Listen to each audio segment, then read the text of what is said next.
पार्वती प्रियपुत्राय पूर्वा सन्ध्या प्रवर्तते। उत्तिष्ठ गजराजस्य कर्तव्यं लोकपालनम्। उत्तिष्ठो उत्तिष्ठ विघ्नेश उत्तिष्ठ गणनायक। उत्तिष्ठ गिरिजापुत्रा जगतां मङ्गलं कुरु। श्रीकाणीपाकवरसिद्धिविनायकत्वं प्रीत्याद्य जागृहि कुरु प्रियमङ्गलानि। त्रैलोक्यरक्षणकराणि महोज्ज्वलानि। श्रीमद्विनायक विभो तव सुप्रभातम्। श्रीमद्विहारपुरवास शिवात्मजाता कुपोद्भवाद्भुतविलास स्वयंभुमूर्ते। श्रीदेवशङ्खलिखिताश्रितपादपद्मा श्रीमद्विनायक विभो तव सुप्रभातम्। श्रीनारिकेलवनशोभितपुष्टिगात्र क्षीराब्धिसिक्तशुभविग्रहतत्त्वमूर्ते। दिव्याङ्गमूषिकसुवाहनमोदरूप श्रीमद्विनायक विभो तव सुप्रभातम्। श्रीकाणीपाकवरभूतलवासतुष्ट हे आदिपूज्य अरुणारुणभानुतेज। प्राचीदिशाम्बरमिदं रविकान्तिनिष्टं श्रीमद्विनायक विभो तव सुप्रभातम्। श्रीबाहुदा शुभतरङ्गसुबाहुदत्ता सुस्निग्धशीतलाकणानपि सङ्गृहीत्य प्रभातवायुरिह यास्यति सेवनाय श्रीमद्विनायक विभो तव सुप्रभातम्। गौरीकराम्बुजसुलालितदिव्यवक्त श्रीकण्ठमानसमुदाकरमोदरूप कैलासशैलशिखरस्थितबालबानो श्रीमद्गणेश्वर विभो तव सुप्रभातम्। दुर्वाङ्कुराणि जलजानि सुपुष्पकाणि बिल्वानि पूजानविधौ च सुसज्जितानि। नित्यार्चनोत्सुकमदोत्कटवारणास्ये श्रीमद्गणेश्वर विभो तव सुप्रभातम्। हृत्कूपमध्य समुपस्थितचित्स्वरूप कूटस्थतत्त्वमिदमेव हि बोधनेन। त्वामत्र भासि विदधासि समस्तशोभान् श्रीमद्गणेश्वर विभो तव सुप्रभातम्। श्रीमुत्कलाख्यमुनुसन्नितसच्चरित्र वासिष्ठगृत्स्यमदमुख्यऋषीश्वरीड्या वेदोक्तदेवगणमन्त्रगणानिनाद श्रीमद्गणेश्वर विभो तव सुप्रभातम्।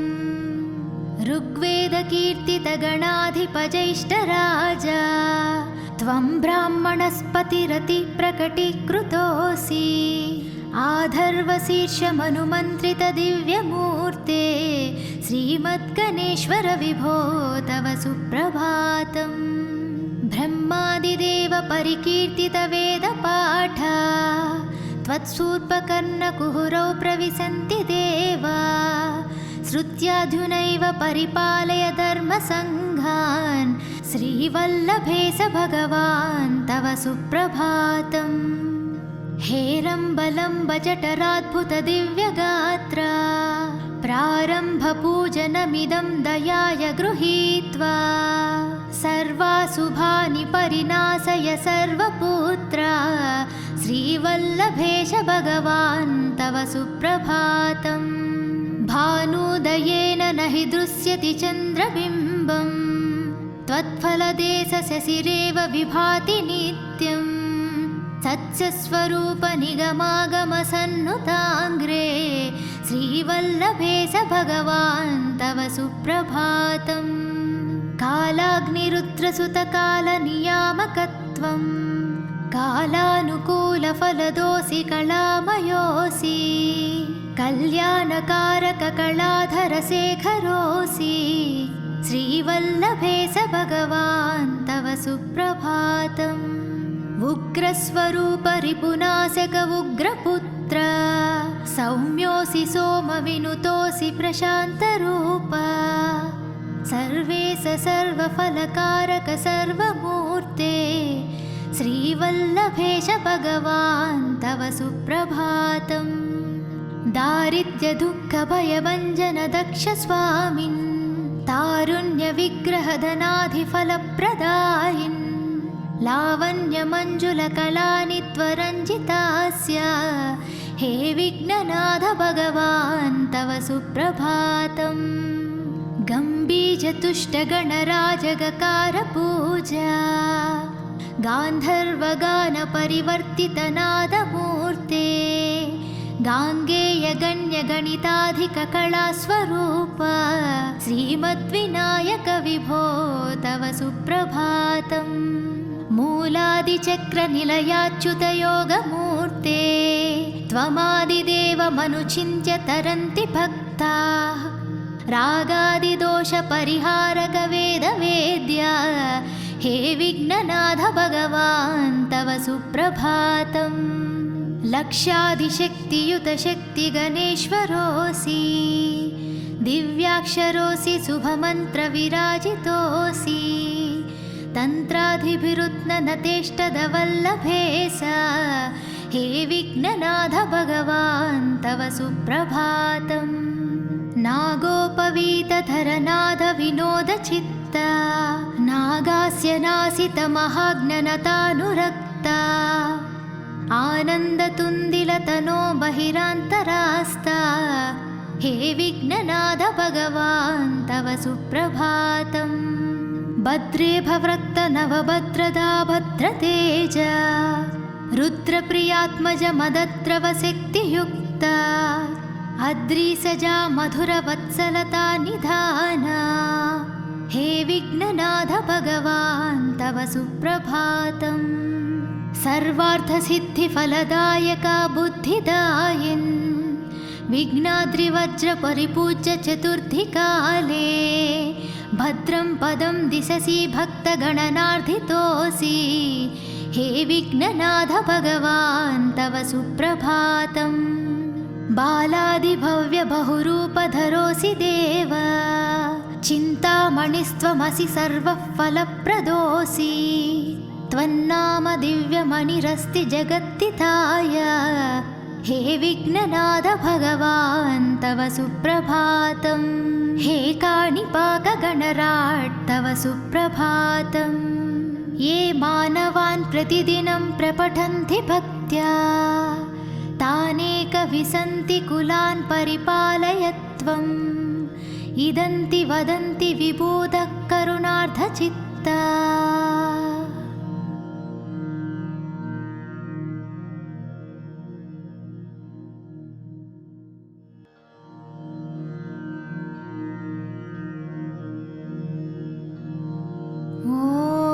पार्वतीप्रियपुत्राय पूर्वा सन्ध्या प्रवर्तते उत्तिष्ठ गजराजस्य कर्तव्यं लोकपालनम्।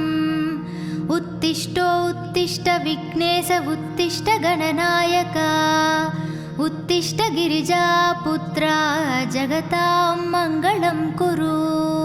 श्रीकाणीपाकवरसिद्धिविनायकत्वम् प्रीत्याद्य जागृहि कुरु प्रियमङ्गलानि त्रैलोक्यरक्षणकराणि महोज्ज्वलानि श्रीमद्विनायक विभो तव सुप्रभातम्।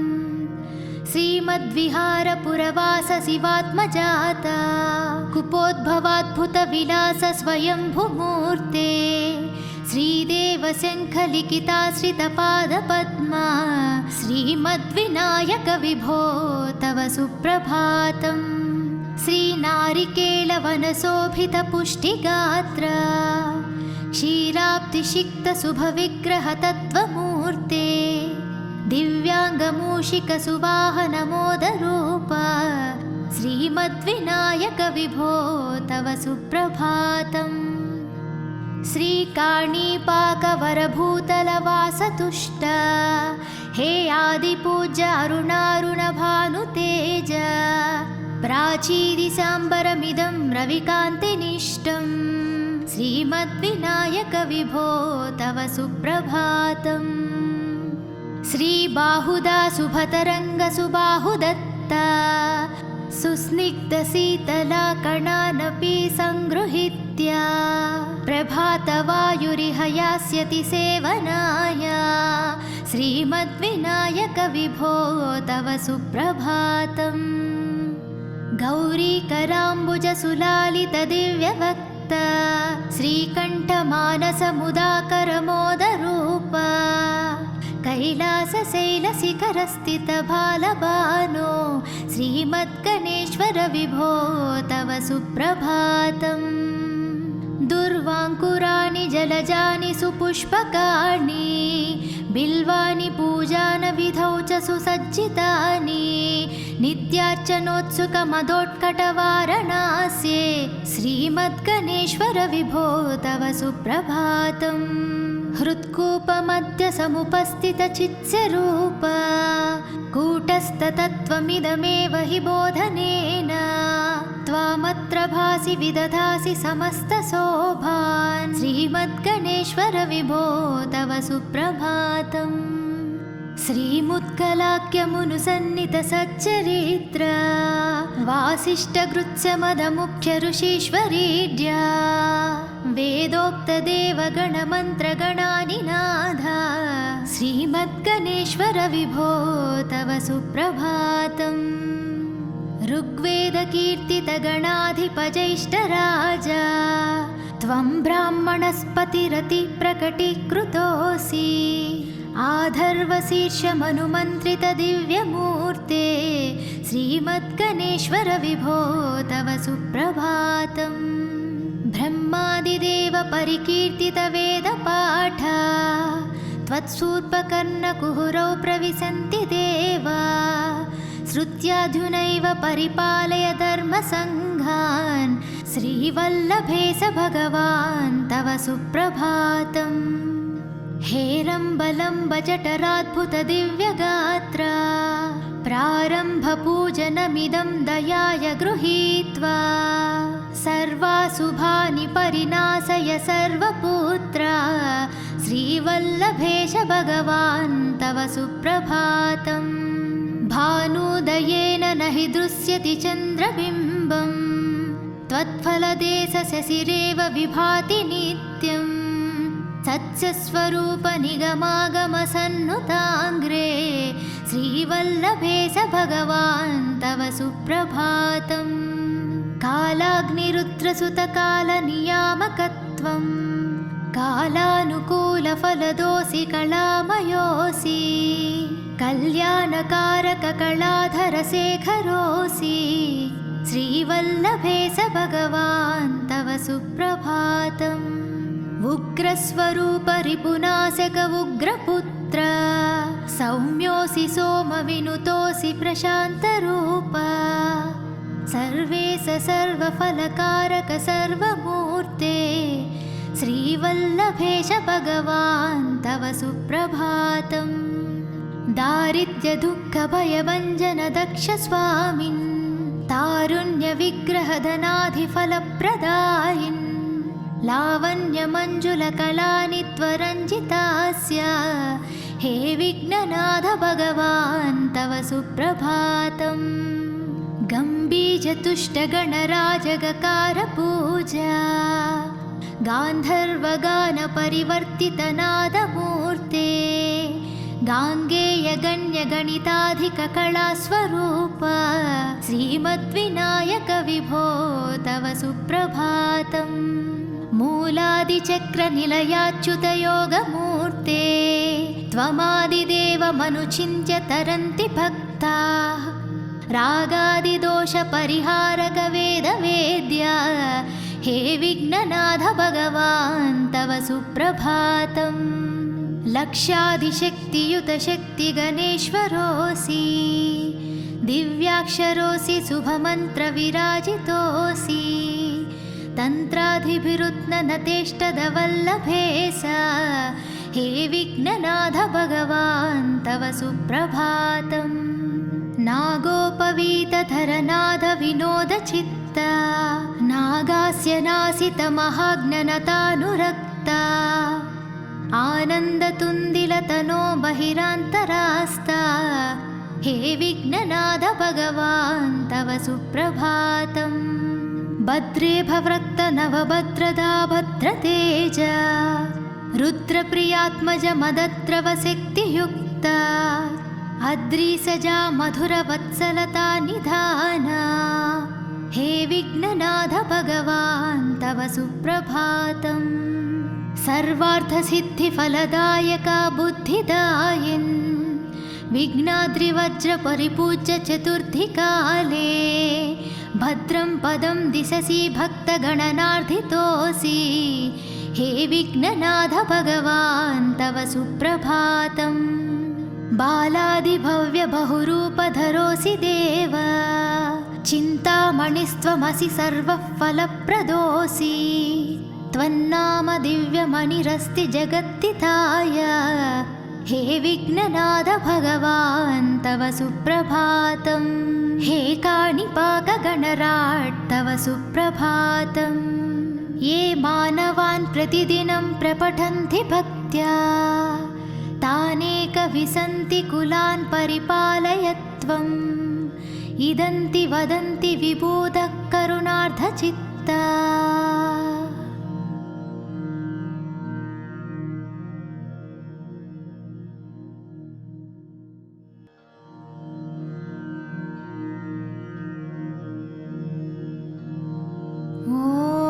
पार्वतीप्रियपुत्राय पूर्वा सन्ध्या प्रवर्तते उत्तिष्ठ गजराजस्य कर्तव्यं लोकपालनम्। उत्तिष्ठ विघ्नेश उत्तिष्ठ गणनायक उत्तिष्ठ गिरिजापुत्रा जगतां मङ्गलं कुरु। श्रीकाणीपाकवरसिद्धिविनायकत्वम् प्रीत्याद्य जागृहि कुरु प्रियमङ्गलानि त्रैलोक्यरक्षणकराणि महोज्ज्वलानि श्रीमद्विनायक विभो तव सुप्रभातम्। श्रीमद्विहारपुरवास शिवात्मजाता कुपोद्भवाद्भुतविलास स्वयंभुमूर्ते श्रीदेव शङ्खलिखिताश्रितपादपद्मा श्रीमद्विनायक विभो तव सुप्रभातम्। श्रीनारिकेलवनशोभितपुष्टिगात्र क्षीराब्धिसिक्तशुभविग्रह तत्त्वमूर्ते दिव्याङ्गमूषिकसुवाहनमोदरूप श्रीमद्विनायक विभो तव सुप्रभातम्। श्रीकाणीपाकवरभूतलवासतुष्ट हे आदिपूज्य अरुणारुणभानुतेज प्राचीदिसाम्बरमिदं रविकान्तिनिष्टम् श्रीमद्विनायक विभो तव सुप्रभातम्। श्रीबाहुदा शुभतरङ्गसुबाहुदत्ता सुस्निग्धशीतला कणानपि सङ्गृहीत्य प्रभातवायुरिह यास्यति सेवनाय श्रीमद्विनायक विभो तव सुप्रभातम्। गौरीकराम्बुजसुलालितदिव्यवक्त श्रीकण्ठमानसमुदाकरमोदरूप कैलासशैलशिखरस्थितबालबानो श्रीमद्गणेश्वर विभो तव सुप्रभातम्। दुर्वाङ्कुराणि जलजानि सुपुष्पकाणि बिल्वानि पूजानविधौ च सुसज्जितानि नित्यार्चनोत्सुकमदोत्कटवारणास्ये श्रीमद्गणेश्वर विभो तव सुप्रभातम्। हृत्कूपमध्य समुपस्थितचित्स्वरूप कूटस्थतत्त्वमिदमेव हि बोधनेन त्वामत्र भासि विदधासि समस्तशोभान् श्रीमद्गणेश्वर विभो तव सुप्रभातम्। श्रीमुत्कलाख्यमुनुसन्नितसच्चरित्र वासिष्ठगृत्समदमुख्य ऋषीश्वरीड्या वेदोक्तदेवगणमन्त्रगणानिनाद श्रीमद्गणेश्वर विभो तव सुप्रभातम्। ऋग्वेदकीर्तितगणाधिपजैष्ठराजा त्वं ब्राह्मणस्पतिरति प्रकटीकृतोऽसि आधर्वशीर्षमनुमन्त्रितदिव्यमूर्ते श्रीमद्गणेश्वर विभो तव सुप्रभातम् ब्रह्मादिदेव परिकीर्तितवेदपाठा त्वत्सूर्पकर्णकुहरौ प्रविशन्ति देवा श्रुत्याधुनैव परिपालय धर्मसङ्घान् श्रीवल्लभेश भगवान् तव सुप्रभातम् हेरम्बलम्ब जठराद्भुतदिव्यगात्रा प्रारम्भपूजनमिदं दयाय गृहीत्वा सर्वाशुभानि परिनाशय सर्वपुत्रा श्रीवल्लभेश भगवान् तव सुप्रभातम् भानुदयेन न हि दृश्यति चन्द्रबिम्बम् त्वत्फलदेशशशिरेव विभाति नित्यम् सत्स्वरूप निगमागमसन्नुताङ्ग्रे श्रीवल्लभेश भगवान् तव सुप्रभातम् कालाग्निरुद्रसुतकालनियामकत्वं कालानुकूलफलदोऽसि कलामयोऽसि कल्याणकारककलाधरशेखरोऽसि श्रीवल्लभेश भगवान् तव सुप्रभातम् उग्रस्वरूप रिपुनाशक उग्रपुत्र सौम्योऽसि सोमविनुतोऽसि प्रशान्तरूप सर्वेश सर्वफलकारक सर्वमूर्ते श्रीवल्लभेश भगवान् तव सुप्रभातम् दारिद्र्यदुःखभयभञ्जन दक्ष स्वामिन् तारुण्यविग्रहधनाधिफलप्रदायिन् लावण्यमञ्जुलकलानि त्वरञ्जितास्य हे विघ्ननाथ भगवान् तव सुप्रभातम् गम्भीरतुष्टगणराजगकारपूजा गान्धर्वगानपरिवर्तितनादमूर्ते गाङ्गेयगण्यगणिताधिककलास्वरूप श्रीमद्विनायक विभो तव सुप्रभातम् मूलादिचक्रनिलयाच्युतयोगमूर्ते त्वमादिदेवमनुचिन्त्य तरन्ति भक्ताः रागादिदोषपरिहारक वेदवेद्या हे विघ्ननाथ भगवान् तव सुप्रभातम् लक्षाधिशक्तियुतशक्तिगणेश्वरोऽसि दिव्याक्षरोऽसि शुभमन्त्रविराजितोऽसि तन्त्राधिभिरुत्ननतेष्टदवल्लभेश हे विघ्ननाथ भगवान् तव सुप्रभातम् नागोपवीतधरनाद विनोदचित्ता नागास्य नासितमहाज्ञनतानुरक्ता आनन्दतुन्दिलतनो बहिरान्तरास्ता हे विघ्ननाथ भगवान् तव सुप्रभातम् भद्रे भवृक्त नवभद्रदा भद्रतेज रुद्रप्रियात्मज मदद्रवशक्तियुक्ता अद्रिसजा मधुरवत्सलता निधाना हे विघ्ननाथ भगवान् तव सुप्रभातम् सर्वार्थसिद्धिफलदायका बुद्धिदायिन् विघ्नाद्रिवज्रपरिपूज्य चतुर्थिकाले भद्रं पदं दिशसि भक्तगणनार्धितोऽसि हे विघ्ननाथ भगवान् तव सुप्रभातम् बालादिभव्यबहुरूपधरोऽसि देव चिन्तामणिस्त्वमसि सर्वः फलप्रदोऽसि त्वन्नाम दिव्यमणिरस्ति जगत्तिताय हे विघ्ननाथ भगवान् तव सुप्रभातम् हे काणिपाकगणराट् तव सुप्रभातम् ये मानवान् प्रतिदिनं प्रपठन्ति भक्त्या तानेकविसन्ति कुलान् परिपालय त्वम् इदन्ति वदन्ति विबोधः करुणार्धचित्ता